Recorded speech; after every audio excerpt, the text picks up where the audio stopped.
When you have content that needs to be organized into columns and rows, could be text, numbers, even images, for example, your best bet is to use a table. And Word 2019 has a number of table tools, some of which we're going to explore in this movie with our Tech Connect document 0405 if you're catching up. We left off here on page 2, having put some of our content into 2 columns. Just click down at the very end of the last paragraph after the period after the word children. Let's say we want to create this table that's going to outline a 3-day agenda for a conference that's coming up. Well, we should put it on its own page. The very first step is to create a page break so we can start on a fresh page. Let's do that by going up to the Layout tab, make sure it's still selected, and click the Breaks drop-down and choose Page right there at the top. Now we're on a brand new page, but are we ready to go? Well, we were working in 2 columns here on page 2. We're probably still working in 2 columns down here on the new page. Well, the best way to know that for sure is to turn on the ruler. Let's go up to the View tab. Next, we'll click the checkbox next to Ruler. And with that turned on, you can see at the top a ruler, and down the left-hand side, another ruler showing us the vertical steps. Well, it looks to me like we can see our left margin, our right margin, and then something in the middle here representing the space between columns. Yep, those are column margins, and that's something that we don't want. We want to go back to a single column. You might be thinking go up to the Layout tab, click Columns, and then choose 1, but don't do that. Choosing 1 will use the default, and that's going to apply a single column to all of your document. So instead, we need to go down to More Columns, and you'll see here if we choose 1, it would be applied to this section. We haven't even talked about sections yet. We're working in one single section for our document, so the entire thing would go to a single column. What we want to do is apply it from this point forward. Click the drop-down and choose this point forward, and then click OK. There we go. So now we're looking at the ruler across the top, not seeing any column markers. We're ready to go. Let's start by adding a title. We can type in the following: Red 30 Tech Annual Makers Conference, all in caps. And let's format this. So we'll click and drag over the content right to the E in Conference. And we'll keep the same font face, but click the drop down for the size and choose 26. And I think we can change the color as well, the font color right here from the formatting toolbar.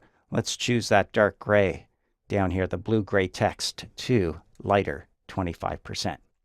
There we go.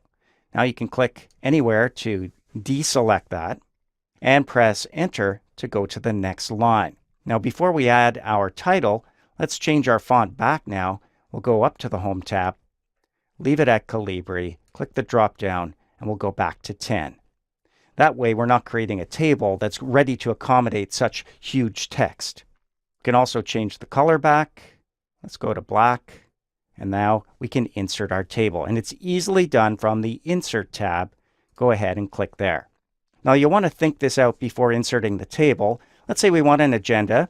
There are 3 days worth of agenda items. So that's 3 rows we'll need at least. We'll need content under each of those 3 days, so another 3, so a total of 6 rows. And let's say we want to have an image on the left, the times in the next column, and then the information in the third column. So really what we want is a table that's going to be 3 columns by 6 rows. Click the Table drop-down. You'll see a number of different ways to create the table. At the top is a grid. As you hover over this grid, you're going to see the table and what it would look like if you were to make that selection. For example, if we go 3 across and 6 down, that would create the table that we need using exact column widths that are the same. Same thing for the rows, but it's a good starting point. Another option is to insert table, and this will give you more options. You'll even get to choose a design. And you can even draw a table by clicking and dragging your mouse. What we're going to do is use the grid. That's the easiest way. So let's go to 3 by 6. You'll see that at the top.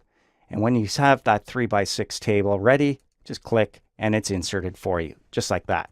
Notice Table Tools appear on the ribbon with a Design and a Layout tab, so we can start doing things like changing our design.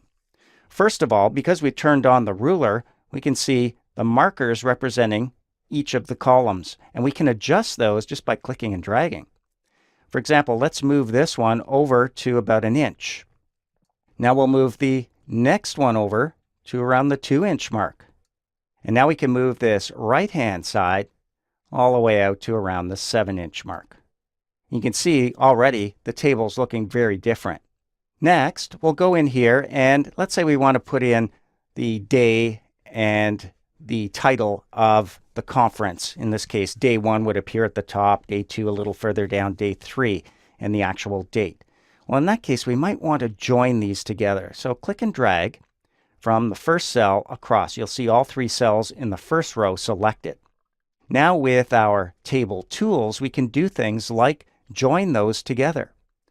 Click the Layout tab, you'll see an option to merge cells. Doing that turns them into one big cell. And we can do the same for the 3 cells a couple of rows down. And again, skip a row and do the same to merge those.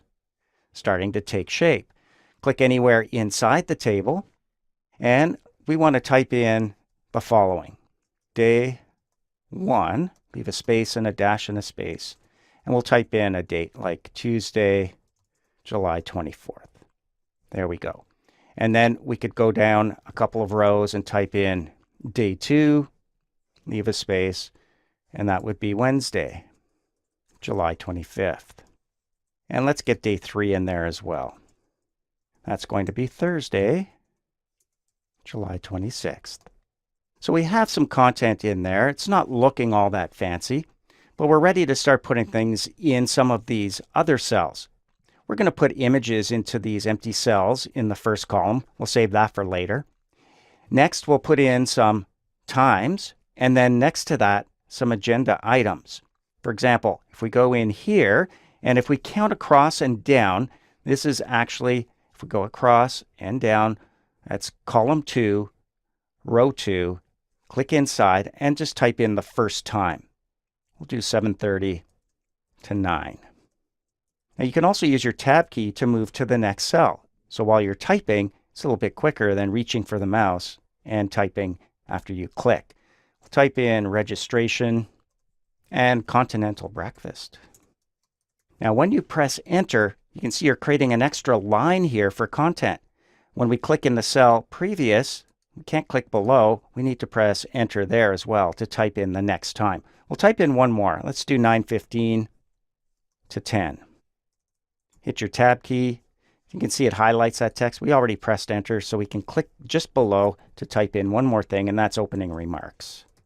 Okay, that's enough typing for now. Let's do a little bit of formatting. Let's go into this first cell up here at the top. When we go up to design, you can see there are some preset designs to choose from if we wanted to. So we could start with any of these, and as you hover over them, you can see in the background some things changing. But I don't see anything that really applies to us. So just click in the background to close that up. Still in the first cell at the top, let's change the shading for that cell. Notice there's a shading drop down. We'll go to a nice dark gray. Now with that dark gray, notice we don't see very well what we typed in there, so we can click and drag across that and change the text color. Going back to the Home tab, the text color should probably be white in this case. It'll make it a lot easier to see on that gray background. Just click anywhere to see what that looks like. All right, let's do a little more formatting with this text. We'll select it and let's bump it up. Let's go up to 20 points. I think that'll fit nicely. There we go. And maybe center it. You get the idea. We'll do the same down below, but for now, you can see what's happening. Our table's starting to take shape. What I don't think we need is this line separating the times and the actual agenda item. So click in that cell. And when we go back to the design and layout tabs up here, you can see we have options for borders. Borders has its own drop down. And from here, we can apply just the left border if we wanted to, or we want no borders at all on the left. All of these presets are here. Just hover over them to see what it's going to look like. Now with no border, you can see what happens. It's hard to see, but on the right, there's no border, and we do need it there. Maybe we only need a right border or a left border missing. That's the one we're after. Choose left border, and you can see it just removes it. It's still a separate cell. Looks like it's all joined as one, but we can do that down below for the others as well. Choose left and left. And we're ready to continue filling this out and formatting it so the other cells match. So I'm going to end things here. You get the idea for inserting a table and formatting. I'm going to finish this up for you so it's ready to go in the next chapter.